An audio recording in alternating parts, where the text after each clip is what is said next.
Well, welcome to the IMF Unscripted podcast with the IMF leaders. I'm Josh Braylon, and with me today is Jonny Nelson, the founder and executive director of JSAW Ministries, which is an action sport ministry. And so we're so grateful to have you here. Thank you for making the time and showing up, and we'll be diving into a few different questions today. But with that, why don't you tell us a little bit about what led you to start with JSAW and how the founding of that came about? Yeah, Josh, well, thanks for having me. Really appreciate the time and getting to share a little bit with all of you. JSAW started back in 2004. I was 16 years old, and I was riding a skateboard, and Jesus dramatically changed my life. And I just wanted to share the love that I had experienced from Christ with other people. And so that's how it started, was just I wanted to share Christ with other people, and skaters were my people. And so it was kind of very natural. JSAW got started. The idea first was just like, my youth pastor said, "Hey, do you have any ideas for outreach this summer?" And I was like, we should totally build a skate park in the church parking lot, and I can skate with my friends, and like you can tell them about Jesus, and it'll be great. Yeah. And then he's like, "No, we can't do that." And I was like, "Screw you, like we're gonna do this, for Jesus." And wrote a letter to the church board, and they said, "Yeah, no, we can't do that. Insurance and all this kind of stuff." And so then I learned that Luis Palau, the evangelist guy, is coming to town that fall, and that he was going to be doing a festival, and they were going to have a skate park at the festival. And I was like, this is sick. So I wanted to get involved in that, and met a guy named Randy, who's a local business guy, came to our church one day, sat next to my mom. I was like, I'm trying to figure out, I don't go to this church, but I felt like God was telling me to come here, and I want to do something for the youth in our community. Yeah. She was like, well, you got to talk to my son. And he's got this skateboarding idea. And so I think that was in April or May. And the event was happening in August. Mm-hmm. And so I got involved in that. Randy helped me to start up the nonprofit and do all the paperwork and things. Because again, I was 16 years old and had no clue what any of that was. And this is in 2004, correct? Yep, 2004. And then we took the skate park after the event and set it up in a warehouse in Chanhassen. Okay. And the skate park opened in November. And so it was pretty short time period from the idea to execution and opening, and it was a pretty wild ride. Yeah, for sure. And amazing to see God at work throughout all of that. Because there's no I was 16, I was a skater kid. It was clearly not me. It was God at work getting the ministry started. So yeah, that's awesome. It's so just encouraging to hear that God found you where you were. You weren't necessarily in the church. You were out causing probably some ruckus on the streets, skating around, and that's where God knew that He needed to be, and He used you to do that and bring in that crowd of kids. And man, it's grown so much from there. And because it's beyond skateboarding, correct, today? Yeah. So it first just started out with skateboarding, and obviously I was into snowboarding and wakeboarding a little bit too. And so we started doing ministry in those spaces later on. But now we get to surf in those areas as well. Wakeboarding, surfing? When we get the chance, right? So, wake surfing. Wake surfing, there we go. Yeah, and then snowboarding and skiing too, I guess. I guess. Yeah. A little bit different. That's so awesome. And now you've grown it. So it went from just you to now having 10 staff, correct? And then quite a herd of volunteers as well. Yeah. It's been a wild ride. So about 2 years after opening the skate park in Chanhassen, I kind of let it all go to my head. I was very proud of everything that was going on and pretty arrogant, and I feel like God had to kind of take it away. Mm-hmm. We were $150,000 in debt. And it just, like, we got evicted from the space, and it felt kind of like, hey, the ministry's over. Like, that was a cool thing. That was a good run. What's next? Yeah. And during that time, just a lot of soul searching and recognizing that this is not about me, and it wasn't about my ministry. It wasn't about JSAW and all of these things. Like, it's all about sharing God's love with a community that is very broken and lost. And so that it kind of came back to, like, okay, what is the vision? And we donated all the ramps to Camp Chaminade and Trout Lake Camp. Yeah. And started traveling with our demo kit, doing demonstrations around the country and sharing the gospel. And ran into this guy named Billy Graham and did a tour with him and started sharing Jesus with people, and that was crazy.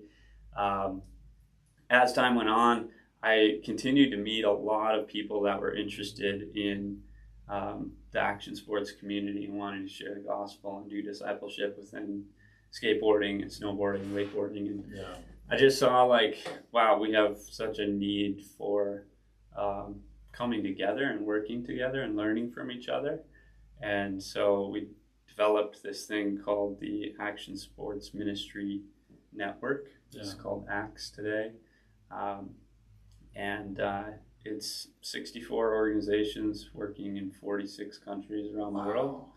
And I just stepped off of the board of that recently, handed off to the next generation of leaders. And it's been really cool to see so many young leaders that are passionate about action sports culture and the community and sharing Christ in that in so many different parts of the world in so many different ways.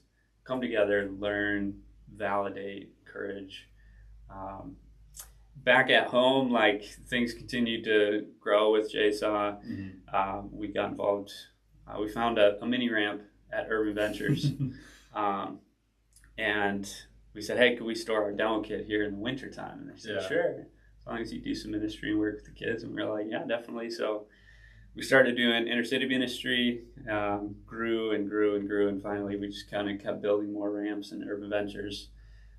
They loved us, but they're like, hey, we kind of need our space back. And so they gave us, like, the gentle boot, kicked us out, and that's when we started Help Board Shop in Edina, just right up the street from Highland Hills. And so started that in 2013, and it was just like this tiny little hole-in-the-wall skate park. And kids are coming in to skate, and we do Bible study. That's grown now. We have about 2,500 kids that have come through so far this year. Wow. And we have 119 that are involved in our disciple-making process just right here in the Twin Cities. That's awesome. Yeah. And you do a lot of outreach. I know when my wife used to work for Teen Challenge, we were there for one of the events that you guys put on. So it's really serving those on the front lines and just ministering to them as well. And just love that so much about you and your ministry, just the team that you've built up too. But with that, just kind of leading into the next question, how has God shown himself to you through this ministry? I know you alluded to some things, but just really want to dive in a little deeper on that. Yeah, I think it's been incredible to just see so many people that are excited and interested in getting involved. And pretty early on, I remember hearing from a guy named Wes Stafford, and he said, you got to take the org chart and just flip it over. And the leader is not the one on top, but the one at the bottom, that you're working to serve everybody above you. And that really stuck because in the early years, it was all about me, right? And after that failure and kind of getting evicted and all of that kind of stuff, I realized, like, it's not about me, it's about the kingdom of God, and it's about serving other people.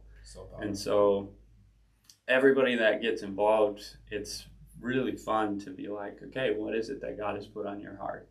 And how does that fit into what the organization is doing?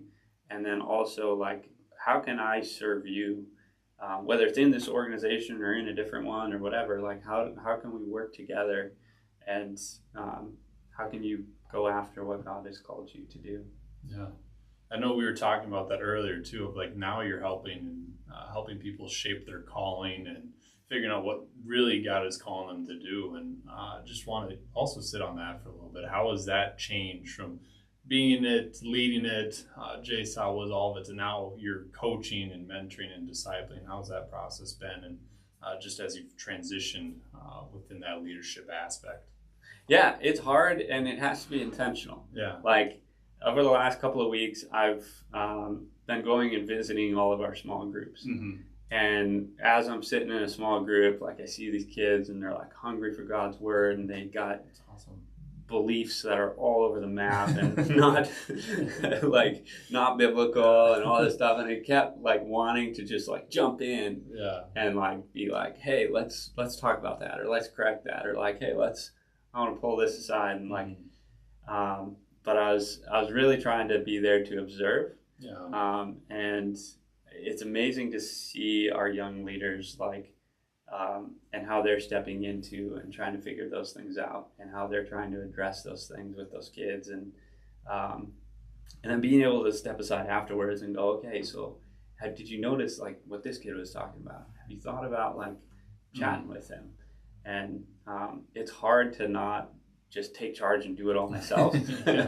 But I also know like with 119 kids in the disciple making process, like I can't keep up with all of that. I can't, like, it's got to be about developing up leaders that can do it, because otherwise it's never going to get past my ceiling, which is very low.